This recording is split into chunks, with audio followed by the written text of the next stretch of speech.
Assalomu alaykum. Ushbu darsimizda ham skaner klassi to'g'risida gaplashishga davom etamiz.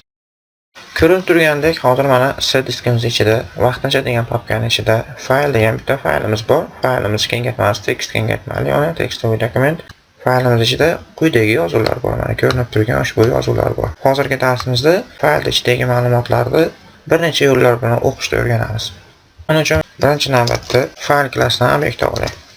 Bu faylimiz hozir ham aytganimizdek C disk ichida vaqtincha degan papkaning ichida joylashgan. Faylning nomi file.txt. Skanerda ishlatishni o'rganmoqchimiz, shuning uchun skaner klassidan obyekt olamiz. Manba nomli qolib, manbasi hozir fayl bo'lyapti. Bu narsa exception tashlaydi, fayl topilmay qolsa, shuning uchun buni surround qilib qo'yamiz, try catch bilan o'rab qo'yamiz. O'rganmoqchi bo'lgan narsamiz shartlik while'da qo'yib, while ichida manbada hashnext bor bo'ladigan bo'lsa, navbatda biror bir element bor bo'ladigan bo'lsa, o'sha elementni bizga o'qib chiqarib beradi. Printfli bo'lak deb nomlangan o'zgaruvchi manbadagi bo'lakni bizga o'qib beradi bu. Keyin buni ekranga ham chiqarib bersin. Kodimni ichga tushiradigan bo'lsam, fayldagi har bir bo'lak ekranga chiqdi. Bo'lak degani bu nima bu? Skanerda next metodlari yordamida bo'laklarni o'qib olayotgan vaqtimizda bu bo'laklar oddiy hollarda probellar bilan farqlanadi, bo'sh joylar bilan.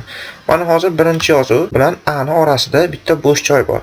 Shuning uchun birinchi yozuvni bitta bo'lak deb o'qidi. Undan keyin mana virgul qo'ydi, esdan keyin virgul qo'yib qo'yganimiz uchun. Undan keyin bo'sh joy tashlab ikkinchi bo'lakni chiqarib beryapti. Bu yerda chiqayotgan bo'sh joylar fayl ichidan kelayotgan bo'sh joylar emas. Men o'zim qo'ygan bo'sh joylar. Printlana bilan chiqarsam bo'lar ekan. Ko'rish osonroq bo'lardi mana. Ko'rdim ishga tushirsam mana birinchi yozuv A bilan birinchi yozuv o'rtasida probel bor edi. Undan keyin A ni qo'ydi, undan keyin 2 ni qo'ydi, undan keyin 2,5 ni.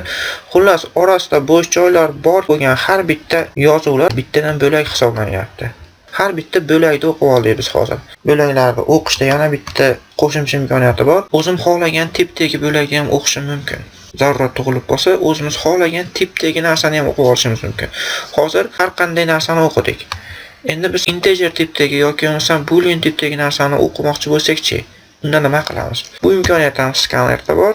Uning uchun quyidagi shartni qo'yamiz. If deymiz. Manbada boolean bor bo'ladigan bo'lsa, shu narsani bizga ekranga chiqarib bersin. Bizga faqat mantiqiy qiymatlar chiqarib beradi. Agar uni bo'lmaydigan bo'lsa, manba next deb qo'yishimiz kerak, chunki kodimiz yurib turishi uchun. Endi hozir kodni ishga tushiradigan bo'lsam, faqat true bilan false chiqdi. Sababi qarab ketyapti, mana birinchisini qaradi. Hashnext bor edi, chunki davomi bor bo'lganligi uchun qaradi. Shart tekshirdi. Booleanmi? Yo'q, boolean emas. Keyingi bo'lak o'tdi, boolean emas, mantiqiy qiymat emas, mantiqiy qiymat emas, bu ham mantiqiy qiymat emas. Oxiri true ga kelib qarasa, bu haqiqatan ham mantiqiy qiymat ekan.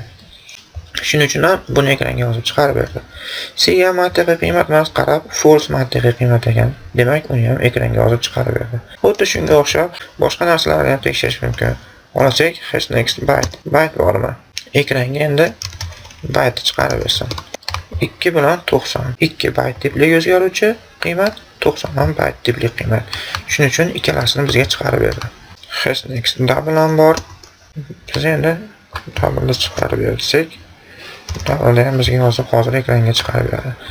Sonimiz o'zimiz yozgan kodning ichidan faqatgina double'larni chiqarib beradi xolos. 2 90. Hozir shu yerda 2,5 ham bor. -78,53 ham bor. Bularni o'qimayapti. Bularda o'qimayotganining sababi shuki, matn ichida berilgan narsani virgul deb bermaganmiz.